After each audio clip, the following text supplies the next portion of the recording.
Hey guys, welcome to Jen's Creativity Corner. This is my little corner of the internet where I do creative things. So sometimes that is crafting, sometimes it's cooking, sometimes it is writing books, at least according to my new obsession, and I would call it definitely an obsession, in 2020. So I guess something good came from this year. At least I hope it's good. So anyway, I decided to do this fun challenge. I'll be honest, I already did it, already completed it. I wanted to do kind of a dry run and see if I was going to actually like doing this, and I figured it turned out all right. So I'm not gonna like put these little pieces of paper in a cup and pretend like, oh, and then no, I'll just be upfront with you. I already did it, but these were randomly drawn. So what I did is I took a bunch of little pieces of paper and I wrote down 5 different topics, things, and then there were 5 options in each of these. So anyway, it could have been a very different story, but I'll tell you what I did pick and where we went with it. Inanimate objects. These had to be included in the story in some way. Honestly, I don't remember what the other options even were, but I picked oranges because you need a fruit in a story for some reason. And it's just kind of fun, like as you pick them out of the cup, to be like, oranges, okay, well, if I do fantasy, there could be magic about an orange grove, or you know, there's options. You can come up with a lot of options. Then I had one that was point of view. So I could have pulled first, second, which would have taken a lot of research on my part. I'm like, I think I read The Great Gatsby. That's supposed to be in second person, right? I think that's the only one that I've ever read in second person. I don't remember. Or third, which I'm most comfortable with third. Anyway, there was also male or female point of view. I've only written one novella that is a male point of view. The rest are female because, I mean, that's what I feel comfortable with. That's what I write. But I got female. So out of that, I was comforted by that. I will say, because I left it open, I did end up writing it in first person, past tense. Another category was animal that you had to include in the story. And I picked, or drew, squirrel. I like squirrels. They're one of my favorite animals. They're running around in my backyard right now collecting nuts. Then there was genre, and that one worried me. You know, I write mostly fantasy, but some sci-fi. I have written a contemporary romance, but I put in there like thriller and like historical fiction. I was like, oh gosh, I didn't know what I'd do if I drew those. So mostly, luckily, I drew romance. So I will say I love romance, kind of. I seem to not be able to get away from it in anything I write. So any sci-fi or fantasy that I'm writing very heavily has a romantic plot or subplot. I guess it's just my style. But I've only written one contemporary romance, and I think it's just harder because you have less sources of conflict. You know, when you're in a fantasy world with warring races or species, you know, that can tear apart your Romeo and Juliet. Or, you know, there's a war, there's risk of dying and being separated, and, you know, there's a lot more options for conflict, I feel, than a squishy contemporary romance, which often heavily rely on, I'm looking at you, Hallmark, the miscommunication trope, which is probably my least favorite trope of like every genre. So I'll just say that and move on. We'll probably touch on it later. This one, okay, I told myself you have to do at least 4 of the 5, but I'm the kind of girl that I like all the check marks on there. So I forced myself to do this, though this legitimately made it the hardest to write the story. It was the setting, all outdoors. All outdoors. It could have been a journey. It could have been all indoors. I don't remember the other options, but all outdoors. So it's a romance, and every scene has to be outdoors. Now, this is a short story, which, another thing, I've never written a short story. I don't really read short stories. Brandon Sanderson has a series of lectures, and he actually had a guest lecturer come in to talk about short stories because he definitely does not write short stories. So I remember listening to that a while ago, but it's like you don't get to weave a ton of plot. You just kind of get to the point. So I don't know. It was interesting. All outdoors, I thought, can we go camping? Is this a romance where we go camping? If they're intense, is that still outdoors? So I went a little bit of a different route. And I will say with a romance short story, I'm like, you either have to start in the middle of a relationship and overcome some sort of conflict, which I did like critique someone else's short story with that. And you know what? They did a good job. I thought they did. So that kind of helped motivate me. Otherwise, you're going for something like a love at first sight, or, I mean, you can certainly jump to erotica since that doesn't require a lot of character building, but that's not my cup of tea. So mine is kind of like an extended meet cute where it kind of builds up. There's a little misunderstanding along the way. And my battery is about to die, so let me plug that in. We're gonna go over a little bit of my story and I'll be right back. Let's get on to it. So like I said, I've never done a short story before. You need to kind of be impactful, right? Make things happen quickly. So by the end of my story, they're not professing their love and planning their lives together. It happens over the course of 7 days.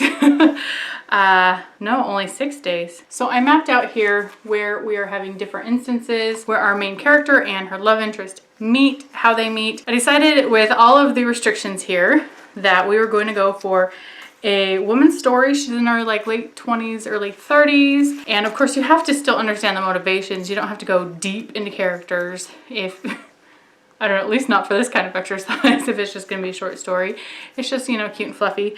So I understand, you know, what was her job before? What is she looking for in life? Why is she doing the things that she does? This is a story about a woman whose grandparents died and left her their house. She has grown up and lived in Florida. The house is in Idaho. I have been to Florida on vacation, so I kind of pulled a little bit from that. And I live in Idaho, actually really close to where she probably is, because you know what? I'm not gonna do tons of research, especially kind of with a combination of themes. I know what it's like to be outside at all times of the year in this climate, and we have squirrels here. And if she's coming from Florida, she brought oranges with her. Fantastic fresh Florida oranges, which ironically I never tried when I was there. I was there for a strawberry festival. It was different than I thought it would be. Anyway, going back to the story. We know who our point of view character is. We know where the oranges play in. She is, well, she's gonna be all outdoors. So she's gonna be primarily in her neighborhood on her back porch. And that's where she can be squirrel watching, love her squirrels, and meet her romance, who happens to be a school teacher. It is the weekend before and then the week of Thanksgiving. So he has work off and he is out in his backyard fixing things up to have family come for Thanksgiving. I wouldn't say it's like an enemies to lovers because like they're not enemies and in the end they're not lovers, but it's kind of along that way. Like they start off with a misunderstanding. At first, you know, she's enjoying the beauty and then she's like, ah, this guy with his noisy power tools. And then they meet and she's like, oh, he seems kind of nice. And then he says something that offends her unknowingly, and then he realizes he put his foot in his mouth. It's all about offense, which also, again, playing to my strengths, I worked for a fence company, so I know how expensive they are, I know time frames, that kind of stuff. But they talk about like, hey, good fences make good neighbors, this one's kind of dilapidated, do you want to go into this? There is a conflict about the fact that she decided to just up and leave her life behind. She didn't have a new job yet, she was just living off savings, and she's, you know, reasonably embarrassed to mention that when he's like, hey, let's share this fence and a big expense together. There's some cuteness with animals, not just the squirrels, but then she sticks her foot in her mouth when a cat runs by and she's like, ah, that stupid cat trying to get the squirrels. And he's like, yep, it is a stupid cat, it's mine. And she's like, oh, okay, it's my turn. And you know, there's some like peace offerings. And then, you know, cute, like going for a walk and runs into him, and he also has a dog and the dog loves her, blah, blah, blah, right? There's like all the cutesy stuff and a little bit of that push and pull of like, oh gosh, I said the wrong thing, but also a lot of just real sweetness along the way. I'll read you a little bit of it. I'm not gonna read the whole thing, but you can go to my blog, which is just helter-skelter of here, there, and everywhere. But it's linked down below where you can read the full thing. So the word count on this came out to 4,610.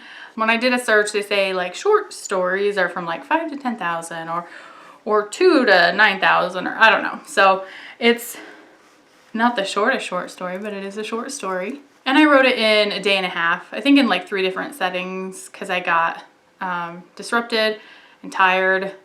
I finally sat down to do this because I was kind of having blah days. So even writing this was kind of hard for me. Sometimes you just have those days. All right, so here's the first just mark of genius, first little bit here. All right. It was odd uprooting my life, starting fresh, and all for what? A free house? I could have sold it. I could have taken the money as an inheritance. But as soon as Gran and Gramps passed and I found out they left it to me, I knew it was right. Them leaving the house to me, of all people, was really touching. There were so many memories here. Of course, all of them took place in the summer, and I was here now, in the fall. Snow. That was going to be part of my life soon enough. Luckily, they left a shovel. The place had been left pretty bare bones by the time I drove up. My mom and aunts cleaned it out after the funeral. I felt guilty that I hadn't been able to take time off of work to come help, but here I was, free as a bird. Well, jobless. But I'd work on that, and that's what savings is for. I sat on the back porch, a blanket wrapped around me, a cup of warm apple cider in my hands. I couldn't help but love the scenery. Everywhere can be beautiful if you tend to it. It may not be the Floridian palm trees that I was used to. I'll say I just found a typo. But these conifers, the bright, shifting colors of deciduous trees as the seasons change, they were mesmerizing. It all put a smile on my face. What didn't put a smile on my face was my morning reverie being interrupted by power tools. Broken from my train of thought, I glanced at my neighbor to the left. Looking over the haggard fence, I watched as he hammered and sawed. Whoever the mystery man was, he seemed to know what he was doing. I couldn't help but wonder what he looked like when he wasn't dressed for messy work. I think I surprised all of my friends and coworkers back in Florida when I told them I was moving. Idaho is actually larger than Florida, but it has 7 times fewer electoral votes. Internationally, who even knows where Idaho is? No one. But I was drawn to the smaller town vibes I remembered on summer vacations as a child. Sure, I'd replaced beaches with potato fields, but I didn't have to deal with tolls anymore. Okay, maybe I was still trying to decide how I felt about my decision. I'd probably really find out after it started to snow, and maybe after I got to know my neighbors. For now, all I knew was that I had a noisy fixer-upper to the left. He looked to be a few years older than me, and attractive enough for wearing jeans covered in paint smears and a dusty flannel shirt. Anyway, that's just kind of the first introduction. So we understand a little bit more about who she is, why she's started this new life. Just that tiniest hint of like, he's kind of, I mean, this is annoying because I'm like enjoying nature, but like, he's not bad looking from over what I can see. Though I mean, she still doesn't even know if he's single. She's never met her neighbors yet. She literally just moved there like the night before. So we get to learn more about her and him. He's going to introduce himself soon enough. And then, you know, there's conflicts along the way. And in the end, because it only spans 7 days, or did we decide it was 6? Because it spans a week or less, they're not professing their love and moving in together. They are holding hands. There's some hand holding and asking out, going on a real date. So it's very much like a jumping off point, but I don't know. I think it's cute. It's not masterfully written, but you know what? Go check it out on my blog. Let me know what you think. I would love to know what direction you would have taken this if you had this situation. There are an infinite amount of possibilities. And if you're interested in doing this, you know, let us know where we could find your version that you end up writing. And if you want to see more of these, make sure to give this a thumbs up and comment down below what you would add in there. Aside from genre, you know, I thought of putting in specific tropes like love triangle trope or enemies to lovers trope or friends to lovers, or I don't know. It's kind of hard because these are all going to be short stories. I don't want to invest too much time in projects that are not like my brain children. I don't know. It's a fun exercise. Just get out there, try it yourself. Let me know if you do this story. I'd love to hear it. And thanks for watching. Sorry, I feel like I've been very gabby this whole time. Blah, blah, blah, blah, blah. But go check it out. Let me know what you think. How horrible it is. If you are an aspiring writer like myself, but you're not quite sure where to start, well, they say just start. So maybe do something like this. Maybe go off of those same premises. I'll probably draw from those same little pieces of paper unless I get like a ton of really great ideas. Granted, I'm gonna do clean ideas. I'm not gonna like do erotica or something for one of these challenges. But, you know, I could have, by random draw, I could have been writing a story that was held all indoors that involved a bear. Like I said, I don't remember the inanimate objects. Let's say there was a lamp, and it could have been second person point of view, and it could have been a historical fiction. I don't even know how that would be done, but you know what? I'm sure there's a way to do it. I challenge you to do it. Or do the one that I just did. It's maybe not as intimidating. It just depends on your background too. I don't know, give it a try. You might hate it. You might realize you don't completely hate it or parts of it. So anyway, thank you so much for joining me. I hope you have a wonderful day, and I hope to see you next time. So subscribe so you see me in your feed. Have a good one.